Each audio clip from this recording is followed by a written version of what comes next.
انسان کے اوپر 4 منزلیں آنے والی 4 منزلیں ہیں. ایک منزل تو ہے ماں کے پیٹ کی، دوسری منزل ہے دنیا کے پیٹ کی، تیسری منزل ہے قبر کے پیٹ کی، اور چوتھی منزل ہے آخرت کی.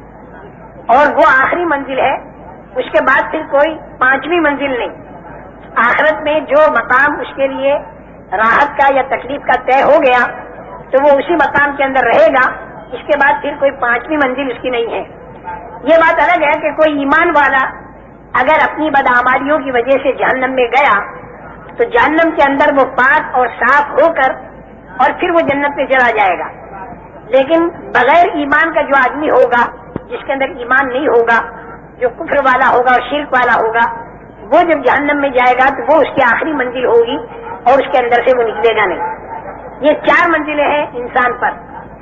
ماں کے پیٹ کی منزل میں تو انسان کی ذات بنی، اس کی آنکھ بنی، کان بنے، زبان بنی، ہاتھ پیر بنے، دل دماغ بنا، پھر اندر کی ساری چیزیں بنی.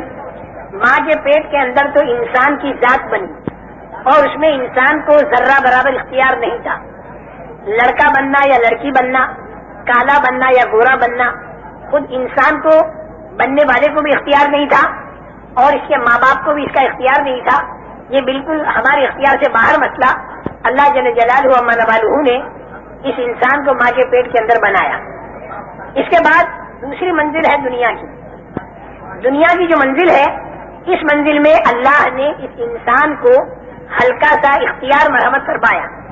اور یہ اختیار عجیب و غریب چیز ہے.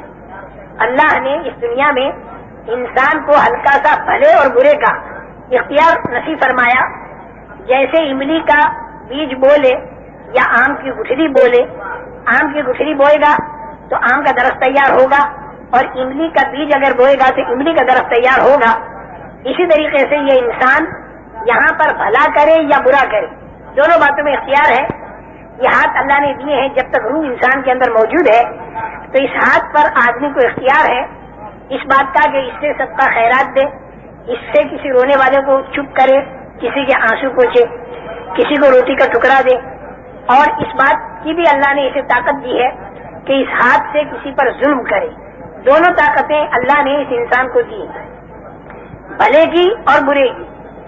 دیکھو فرشتہ جو ہے وہ تو مجبور محض ہے، اس کو تو جتنا اللہ نے کہہ دیا وہی کرنا ہوگا، اس کے خلاف کرنے کی فرشتے میں طاقت نہیں. اسی طریقے سے آسمان ہے، زمین ہے، چاند ہے، سورج ہے، ستارے ہیں، یہ جتنی مخلوقات ہیں انسان کے علاوہ، یہ ساری مخلوقات مجبور محض ہے، اللہ کے امر کے تابع ہے. اگر ہوا کو اللہ حکم دے دے کہ معمول کے مطابق چلے تو ہوا معمول کے مطابق چلے گی، لوگوں کے کام بنتے رہیں گے. اور اگر ہوا کو اللہ حکم دے دے کہ وہ معمول سے اوپر ہو کر چلے تو اسی ہوا کا نام پھر طوفان بنتا ہے اور اس سے زندگیاں اجڑ جاتی ہیں. ایسے ہی پانی اللہ کے حکم کے تابع ہے، زمین اللہ کے حکم کے تابع ہے، اور آسمان بھی اللہ کے حکم کے تابع ہے. جو حکم ان چیزوں کو ملتا ہے یہ چیزیں وہی کرتی ہیں، اس کے خلاف کرنے کی ان میں طاقت نہیں رکھی. سورج اور چاند کی روش اللہ نے مقرر کر دی، اسی روش کے مطابق وہ چلتے ہیں. اس میں کوئی ان کے اختیار کو دخل نہیں، مجبور محض ہے. جون سے آسمان پر فرشتوں کو سجدے کا حکم ہوا وہ فرشتے سجدہ کرتے ہیں. ایک آسمان پر رکوع کرتے ہیں، ایک آسمان پر قیام ہے، ایک آسمان پر قعدہ ہے. ہزاروں سال سے جو حکم ملا وہ کر رہے ہیں، اس کے خلاف کرنے کی طاقت فرشتوں میں اللہ نے نہیں رکھی. لا یعصون اللہ ما امرہم ویفعلون ما یؤمرون. سجدہ کے لیے کہا تو وہ سجدہ ہی کرے گا، وہ فرشتہ پھر رکوع نہیں کرے گا. پھر اسے اگر رکوع کا حکم ہو جائے تو رکوع ہی کرے گا، پھر وہ سجدہ نہیں کرے گا. جو کہا جائے گا وہ کرے گا. لیکن انسان جو ہے وہ ایسا نہیں ہے. انسان کے اندر اللہ نے دونوں طاقتیں رکھی ہیں، فرما برداری کی بھی طاقت رکھی ہے اور نافرمانی کی بھی طاقت رکھی ہے. انسان فرشتوں جیسا نہیں کہ وہ جو کہا جائے وہی کرے، کیونکہ فرشتہ تو جو کہا جائے وہی کرے گا، اس کے خلاف کرنے کی طاقت نہیں. اور انسان کے اندر دونوں طاقتیں رکھی ہیں. فمنکم مومن ومنکم کافر. اس میں ایک طبقہ ایمان والا ہوگا، ایک طبقہ کفر والا ہوگا، ایک طبقہ فاسق ہوگا، ایک طبقہ مومن ہوگا، ایک طبقہ ماننے والا ہوگا، ایک طبقہ نہ ماننے والا ہوگا. اور اسی پر سارے حالات کا دار و مدار ہے، دنیا کے بھی اور آخرت کے بھی. جتنے اس دنیا کے اندر حالات آتے ہیں وہ حالات کے لانے والے تو ہے اللہ. عزت اور ذلت، کامیابی اور ناکامی، اطمینان اور پریشانی، خوف اور امن، بیماری اور تندرستی، موت اور حیات، طبیعت کے موافق حالات یا طبیعت کے خلاف حالات جو اس دنیا کے اندر آتے ہیں، اس حالات کے لانے والے تو ہے اللہ. اللہ کے ارادے سے وہ حالات آتے ہیں. جیسا اللہ ارادہ کرتے ہیں ویسے حالات آتے ہیں. بعض مرتبہ ذلت کا نقشہ ہوتا ہے، لیکن اللہ کا ارادہ ہو جائے تو اسی میں عزت آ جاتی ہے. حضرت یوسف علیہ السلام کا سارا نقشہ ذلت کا تھا. دو مرتبہ ان کا بکنا اور زنا کی تہمت لگ کر جیل خانے کے اندر جانا، یہ ذلت کا نقشہ تھا. لیکن اللہ نے ارادہ عزت کا فرما دیا تو اپنی قدرت سے حضرت یوسف علیہ السلام کو ایسی عزت مل گئی کہ دنیا کے کروڑ آدمی ہزاروں سال کے بعد بھی ان کا احترام کرتے ہیں. اور بعض مرتبہ نقشہ سارا عزت کا ہوتا ہے، لیکن اسی کے اندر اللہ تعالیٰ کا ارادہ ذلت کا ہو جاتا ہے تو پھر وہ آدمی ذلیل ہوتا ہے. جیسے قارون، سارا نقشہ اس کے پاس عزت کا تھا، لیکن اللہ جل جلالہ و علا نے اسے اتنا ذلیل کیا کہ آج دنیا کے کروڑ انسانوں میں کوئی شریف آدمی اپنے بیٹے کا نام قارون رکھنے کو تیار نہیں. تو میرے محترم دوستو، حالات جو آتے ہیں انسان پر وہ اللہ کی طرف سے آتے ہیں. اللہ ہی حالات کو لاتے ہیں. لیکن اللہ تعالیٰ کے حالات لانے کا ایک ضابطہ اور ایک قانون ہے. اللہ تعالیٰ جتنی ضابطے کی رعایت کرتے ہیں اتنی کوئی ضابطے کی رعایت نہیں کرتا. اللہ نے ضابطے بنا رکھے ہیں. ضابطے کی اتنی رعایت ہے کہ لئن اشرکت ليحبطن عملك ولتكونن من الخاسرین. یعنی معصوم سے معصوم تر شخصیتوں سے اللہ یہ کہتے ہیں کہ اگر شرک کیا تو اعمال سارے ختم ہو جائیں گے اور نقصان والوں میں تم بن جاؤ گے. آپ اندازہ لگاؤ کہ ضابطے کی اللہ کے ہاں کتنی رعایت ہے. یہ حالات جو آتے ہیں دنیا میں اور آخرت میں، یہ ایک ضابطے کے ماتحت آتے ہیں، بلا ضابطہ اندازن نہیں آتے. اور ضابطہ اللہ کا حالات لانے کے لیے دنیا کے اندر کی پھیلی ہوئی چیزیں نہیں ہیں، بلکہ انسان کے بدن سے تیار ہونے والے اعمال ہیں. بہت بڑا مغالطہ ہر زمانے میں بڑی بھاری اکثریت انسانوں کی کو لگا، اور آج کے زمانے میں بھی بہت بھاری غلطی کروڑ انسانوں سے جو ہو رہی ہے وہ یہ ہو رہی ہے کہ عام طور پر انسان یہ سمجھ رہے ہیں کہ ہمارے حالات کا بننا اور بگڑنا یہ موقوف ہے چیزوں کی کمی اور بیشی پر. اگر چیزیں ہمارے ہاتھ میں زیادہ ہوں گی تو ہمارے حالات بنیں گے، اور اگر چیزیں ہمارے ہاتھ میں کم ہوں گی تو ہمارے حالات بگڑیں گے. یہ عام لوگوں کا ذہن ہر زمانے میں رہا. فرعون کا بھی یہی ذہن رہا، قارون کا بھی یہی ذہن رہا، اور جتنی نافرمان قومیں گزری ان سب کا ذہن یہ رہا کہ ملک اور مال، روپیہ اور پیسہ، سونا اور چاندی، دکان اور کھیت، یہ جتنی چیزیں ہمارے ہاتھ میں زیادہ ہوں گی اتنے ہمارے حالات بنیں گے. اللہ کی طرف سے بھیجے ہوئے جو انبیاء کرام علیہ السلام تھے، انہوں نے آ کر ہر زمانے میں انسانوں کا یہ ذہن بنایا کہ حالات آتے ہیں اللہ کی قدرت سے، حالات آتے ہیں اللہ کے ارادے سے. لیکن اللہ تعالیٰ نے حالات کے لانے کا ایک ضابطہ بنا رکھا ہے، اور وہ ضابطہ جو ہے وہ انسان کے بدن سے تیار ہونے والے اعمال ہیں، اور انسان کے دل کے اندر کا یقین ہے.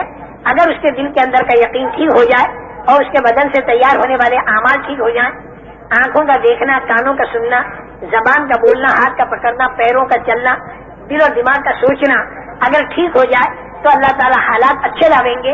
اور اگر انسان کے اعمال خراب ہو جائیں تو اللہ تعالیٰ حالات خراب لاویں گے. دوسرے لفظوں میں اس سے بھی آسان لفظ جو ہے وہ یہ کہ اگر دینداری ہوگی تو اللہ تعالیٰ کامیاب کریں گے، اور اگر بے دینی ہوگی تو اللہ تعالیٰ ناکام کریں گے. اگر دینداری کچے مکان والے کے پاس ہوگی تو اللہ کچے مکان والے کو کامیاب کریں گے، اور اگر بے دینی پکے مکان والے کے پاس ہوگی تو اللہ تعالیٰ پکے مکان والے کو ناکام کریں گے. لیکن ایک حیرت کی بات جو انسان کو حیرت میں ڈالتی ہے ہر زمانے میں اور آج کے دور میں بھی، وہ یہ کہ بہت سے دین والے، بہت سے ایمان والے، بہت سے اعمال والے، ان پر بھی تکلیفیں آ جاتی ہیں، اور بہت سے بغیر دین والے، بہت سے بغیر ایمان والے، بہت سے بے دین آدمی بہت سی مرتبہ دیکھے جاتے ہیں کہ وہ بڑے راحت میں ہوتے ہیں. اس کے بارے میں ایک بات اپنے ذہن میں بٹھا لیں. اصل کامیابی وہ ہے جو مل کر ختم نہ ہو، اور اصل ناکامی وہ ہے کہ جو آ کر ختم نہ ہو. ایک بات یہ ذہن میں بٹھا لیں. عام طور سے آدمی دیکھتا ہے کہ بے دین آدمی رشوت بھی لیتا ہے، جھوٹ بولتا ہے، دھوکہ دیتا ہے، غبن کرتا ہے، خیانت کرتا ہے، پیسہ اس کے پاس بہت ہے، کھانا، کپڑا، مکان، سواریاں، بہت مزے کے اندر ہے تو آدمی سمجھتا دیکھو بے دین ہے لیکن پھر بھی کامیاب ہے. لیکن اللہ تعالیٰ اس کو ناکام کہتے ہیں کیونکہ یہ جو کامیابی دکھائی دی جا رہی ہے یہ کامیابی موت پر ختم ہو جائے گی اور بعض مرتبہ موت سے پہلے ختم ہو جاتی ہے اور موت کے بعد پھر جو ناکامی شروع ہوگی تو وہ ناکامی بڑی لمبی ناکامی ہوگی, بڑی لمبی.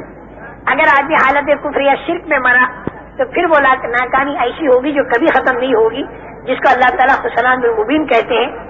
اور اگر وہ حالت ایمان میں مرا تو چاہے دنیا کے اندر اس نے کتنی تکلیفیں اٹھائی ہوں اور لوگ اسے ناکام کہہ رہے ہوں, لیکن اللہ اسے کامیاب بتائیں گے کیونکہ اس کو بعض مرتبہ مرنے سے پہلے پہلے ایسی کامیابی مل جاتی ہے کہ جسے دنیا کے انسان بھی کہتے ہیں واقعی کامیابی ملی, اور بعض مرتبہ دنیا کے پہلے تو آدمی نہیں دیکھ پاتے لیکن مرنے کے بعد سے جو کامیابی شروع ہوتی ہے تو وہ ایسی کامیابی ہوتی ہے جو کبھی ختم نہیں ہوتی.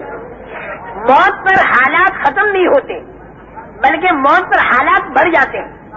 اگر مرنے کے بعد اچھا حال آیا تو وہ اچھا حال بڑھ جائے گا, مرنے کے بعد اگر برا حال آیا تو وہ برا حال بھی بڑھ جائے گا. جیسے دنیا کے حالات ہیں ویسے نہیں رہیں گے. دنیا کا جیسا اچھا حال ہے موت کے بعد اگر کسی کو اللہ نے اچھا حال دیا تو وہ دنیا جیسا اچھا حال نہیں ہوگا بلکہ وہ بڑا ہوا ہوگا.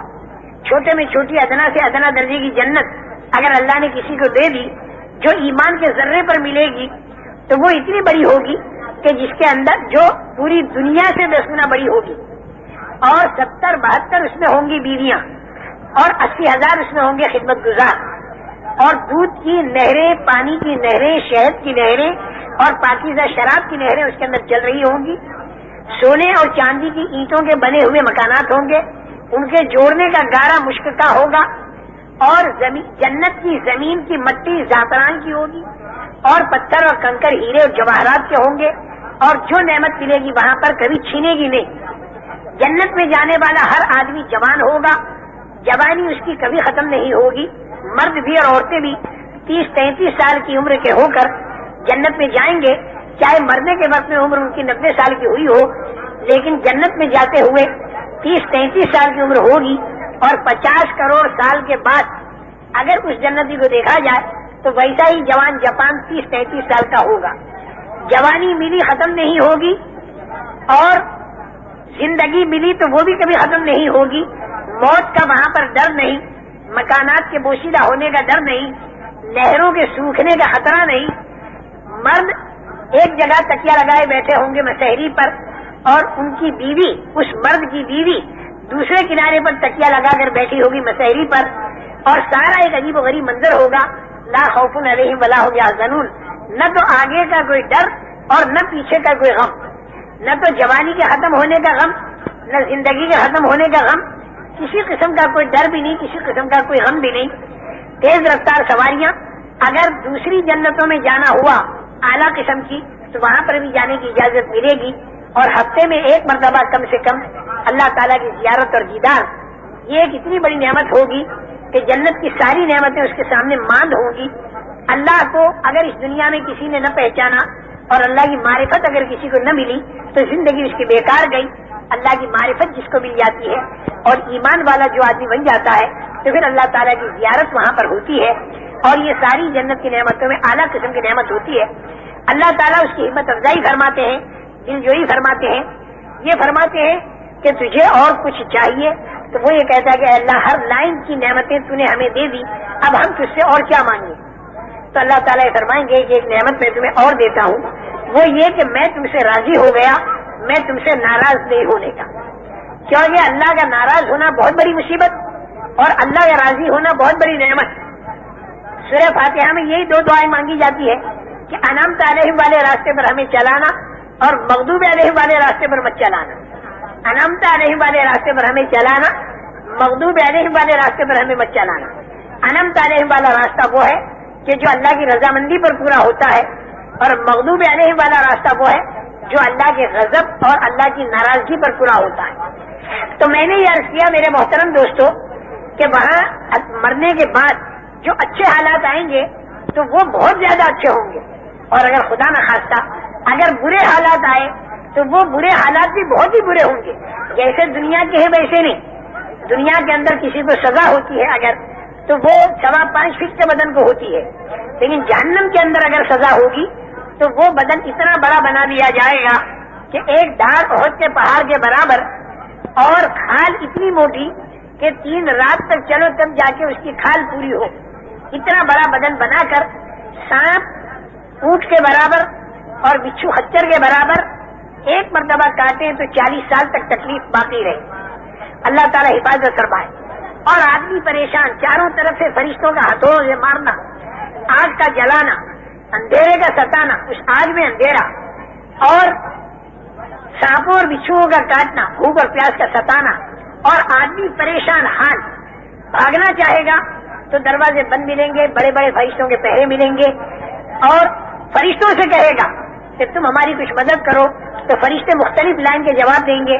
فرشتے کہیں گے الم یاتکم نذیر، کیا تمہارے پاس کوئی سمجھانے والا نہیں آیا تھا، چونکانے والا نہیں آیا تھا دنیا کے اندر؟ قالوا بلا قد جاءنا نذیر فکذبنا وقلنا ما نزل اللہ من شیء ان انتم الا فی ضلال کبیر وقالوا لو كنا نسمع او نعقل ما كنا في اصحاب السعير فاعترفوا بذنبهم فسحقا لاصحاب السعير. وہ کہیں گے بے شک ہم کو سمجھانے والے آئے تھے، قد جاءنا نذیر، تو ہم نے ان کو جھوٹا سمجھا. ہم یہ سمجھے کہ جنت اور دوزخ یہ خیالی چیز ہے، کچھ بھی نہیں، دل بہلانے کی یا صرف دھمکانے کی ایک چیز ہے. ہم کو یہ نہیں معلوم تھا کہ یہ واقعہ ہوگا اور ایسا ہوگا. کاش کہ اس دن اگر ہم مان لیتے اور سن لیتے، سمجھ لیتے، تو آج ہم یہاں پر جہنم کے اندر نہ ہوتے. اپنے گناہوں کا وہ اعتراف اور اقرار کریں گے، لیکن یہ اعتراف اقرار کرنا وہاں ان کے کام نہیں آئے گا.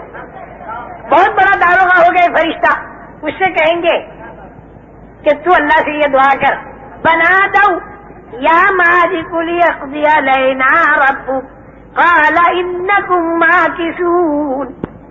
داروغے کا نام ہوگا مالک. اے مالک تو اللہ سے کہہ دے کہ ہم کو وہ ختم کر دے بالکل. تو وہ جواب دے گا کہ بالکل ایسا نہیں ہوگا، اب تمہیں یہیں پر رہنا ہوگا. الگ الگ جواب. شیطان سے کہیں گے تیری بات ہم نے مانی اور ہم یہاں پر آئے تو ہمارا ساتھ دے.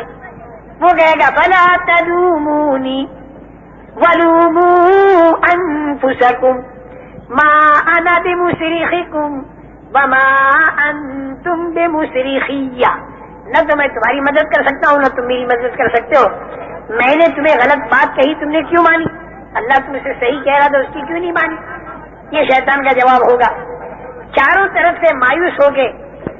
پھر دیکھیں گے کہ بڑے بڑے جو چودھری اور بڑے بڑے ذمہ دار دنیا کے اندر جب کوئی بات پیش آتی تھی تو ان بڑوں بڑوں کے پاس جاتے تھے اور ان سے کہتے تھے کہ بھائی ہم ایک پریشانی میں ہیں تو ہماری پریشانی کو دور کرو. تو ان بڑوں بڑوں کے پاس بڑے لیڈر، بڑے نیتا، بڑے چودھری، بڑے سردار ان کے پاس جائیں گے اور کہیں گے ہم ایک پریشانی میں ہیں، چاروں طرف سے ہم کو سانپ کاٹتے ہیں، فرشتے مارتے ہیں، آگ جلاتی ہے، ہم بھاگ نہیں سکتے، فرشتے ذرا بھی ہم پر رحم نہیں کرتے، شیطان ہمارا ساتھ نہیں دیتا، تم ہمارے بڑے ہو، تم ہمارے لیے کوئی راستہ سوچو. تو وہ کہیں گے اس صبر الذین اتبعوا. وہ لوگ کہیں گے کہ ہم کچھ نہیں کر سکتے، ہم بری ذمہ ہیں، ہم کچھ نہیں کر سکتے. تو اب یہ چھوٹے سے یوں کہیں گے کہ اب کی مرتبہ اگر اللہ نے ہم کو دنیا میں بھیجا تو اب ہم تمہاری پارٹی میں نہیں ہوں گے، اس لیے کہ تم نے ہم کو غلط راستہ بتایا. اور پھر وہ بددعائیں کریں گے.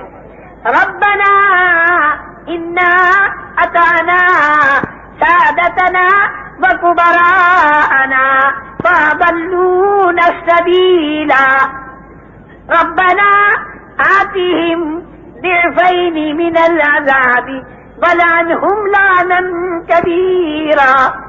اے اللہ ہم نے اپنے سرداروں کی مانی اور ہم نے اپنے چودھریوں کی مانی، لیکن اس نے ہم کو تیرے راستے سے ہٹا دیا. اے اللہ تو ان کے اوپر دگنا عذاب ڈال دے اور اے اللہ تو ان کے اوپر اپنی لعنت کو برسا. میرے محترم دوستو، ایک بہت بڑا منظر کل قیامت کا آنے والا ہے اور اس میں کھرے اور کھوٹے کا فیصلہ ہوگا. یہ خبر انبیاء کرام علیہ السلام نے اللہ کے پاس سے لا کر ہمیں دی. اس کی تیاری کرنے کا زمانہ اس دنیا کا زمانہ ہے. مرنے کے بعد پھر کوئی تیاری آدمی نہیں کر سکتا. جب آدمی قبر کے اندر چلا گیا تو حالات تو بڑھ گئے، چاہے اچھے ہوں چاہے برے ہوں، لیکن انتظام کی طاقت ختم ہو گئی. موت کے معنی کیا ہے انسان کے انتظام کی طاقت کا ختم ہو جانا. دنیا کے اندر اگر خدا نہ خواستہ یہاں سانپ آ جائے تو آدمی ڈنڈے سے مارے گا یا کم سے کم بھاگ جائے گا. آگ لگ جائے پانی سے بجھائے گا. اگر روشنی بند ہو جائے تو آدمی ٹارچ وغیرہ جلائے گا. آدمی کو بھوک لگے جا کر کھانا کھائے گا. آدمی کو پیاس لگے ڈول رسی سے پانی کھینچ کر اور پی لے گا. یہاں آدمی کے اوپر اگر کوئی حال آ دے تو اس کے پاس قوت انتظام ہے. اور موت کے کیا معنی؟ موت کے یہ معنی کہ آدمی کے اندر سے قوت انتظام ختم. قبر کے اندر سانپ تو آیا، ہٹانے کی طاقت ختم. اندھیرا آیا، اجالا لانے کی طاقت ختم. پٹائی ہو رہی، اس سے بچنے کی طاقت ختم. اگر 5-10 ڈنڈے رکھ بھی دیں رشتے دار تو دنیا کے ڈنڈوں سے قبر کے سانپ نہیں مرتے، اور دنیا کے پانی سے قبر کی آگ نہیں بجھتی، اور دنیا کی ٹارچ سے قبر کا اندھیرا دور نہیں ہوتا، اور دنیا کی چیزوں سے قبر کے اندر سہولت نہیں ملتی. وہاں آدمی جب دیکھے گا کوئی راستہ نہیں تو پھر وہ اللہ سے یوں کہے گا کہ اے میرے اللہ، میرے کو تو واپس لوٹا دے.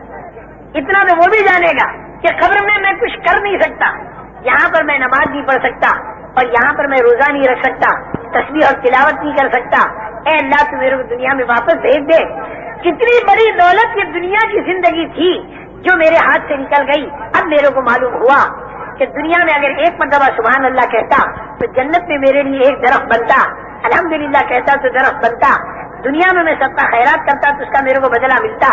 دنیا میں اللہ کے دین کی دعوت کا کام کرتا کہ جتنے انسانوں میں دعوت کا کام پہنچتا اور جتنے انسانوں میں دینداری آتی ان سب کے برابر میرے کو اے اللہ ثواب ملتا. اب تو میرے کو دنیا میں واپس بھیج دے. اب میری سمجھ میں بات آ گئی.